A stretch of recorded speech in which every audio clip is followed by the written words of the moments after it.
Major crypto bills passed in Washington, D.C. today. Let's talk about what they are, what they do, and what, if any, impact they have on Bitcoin. Okay, so three bills passed in Washington, D.C. today. One of them, I believe, or maybe two, go back to the U.S. Senate, but they will pass there. The other goes straight to the president's desk for signature. And those three bills are, first, a stablecoin bill called the Genius Act. Stable bills are digital representations of the U.S. dollar, which are primarily valuable to people outside of the United States. For people inside the United States, there's really no reason to use a stablecoin because it's pegged to the value of the U.S. dollar, and people inside the United States already have access to the U.S. dollar with the existing banking system. At least most of them do.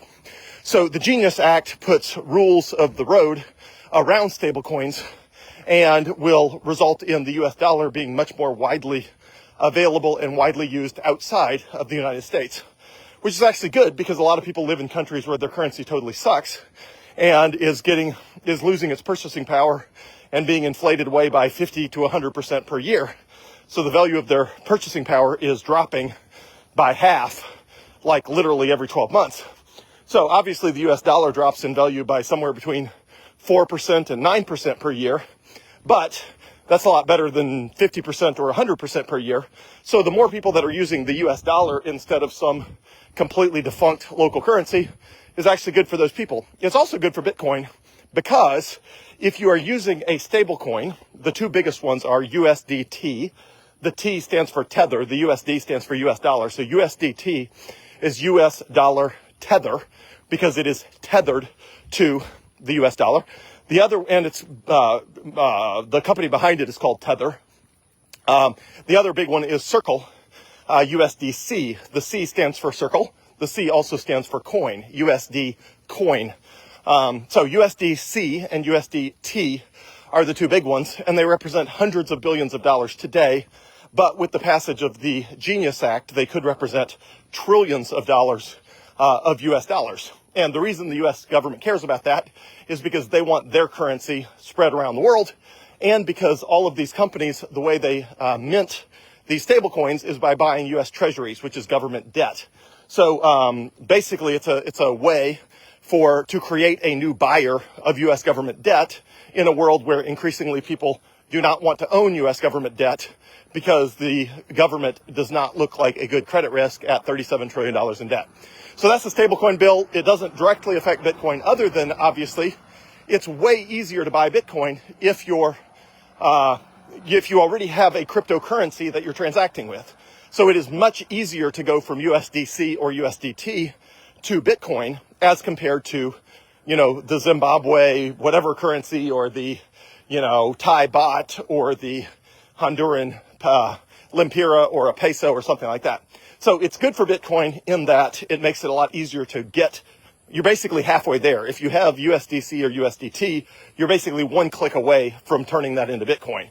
As opposed to if you have other currencies, it's, a lot more hurdles you got to jump through to end up with Bitcoin. So it's good for Bitcoin that way, but it's not directly applicable. But that is the Genius Act that got signed or voted on by the House of Representatives in Washington today. And I believe that one goes straight to the president's desk. I forget which is which. But anyway, the Clarity Act is a rules of the road for all cryptocurrencies. It doesn't directly affect Bitcoin because Bitcoin is a commodity, not a security.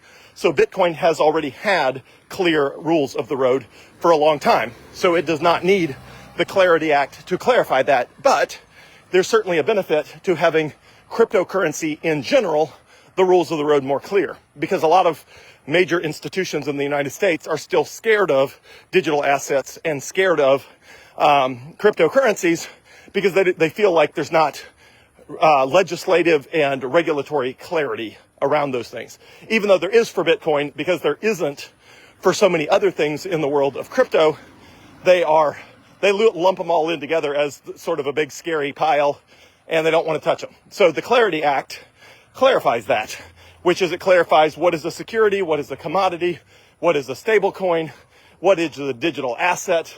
Basically, it lays out all the different sort of digital things you might be able to own, what the rules are around each of them, and who the regulator is, whether it's the Security and Exchange Commission, the SEC, or whether it's the CFTC, the Commodities Trading Futures, see Commodities Futures Trading Commission, see FTC.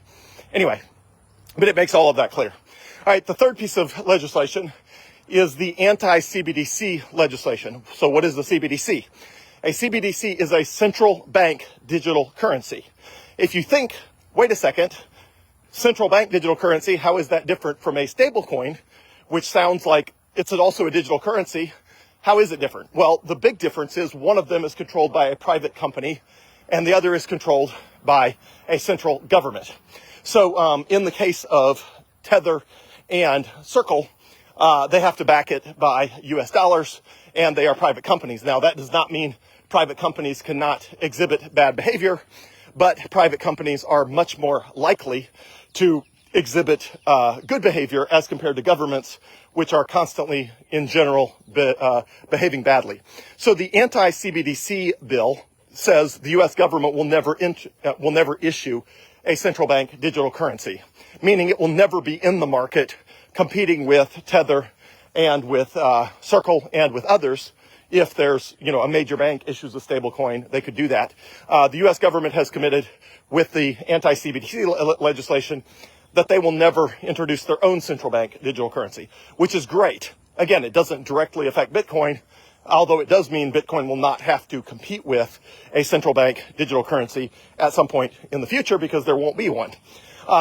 Central bank digital currencies are actually pretty terrifying because if the government has digital control over the money, for example, the European Central Bank and the Bank of International Settlements, which is the central bank of central banks. So each geography has their own central bank. The European Central Bank, which is, we call ours the Federal Reserve. The ECB is the European Central Bank, and, Chinese, the government has its own central bank and all that. Well, there's a central bank of central banks called the Bank of International Settlements, the BIS. Anyway, so actually I'm going to do a separate video with more details on this, and I will break it into two parts. Thanks.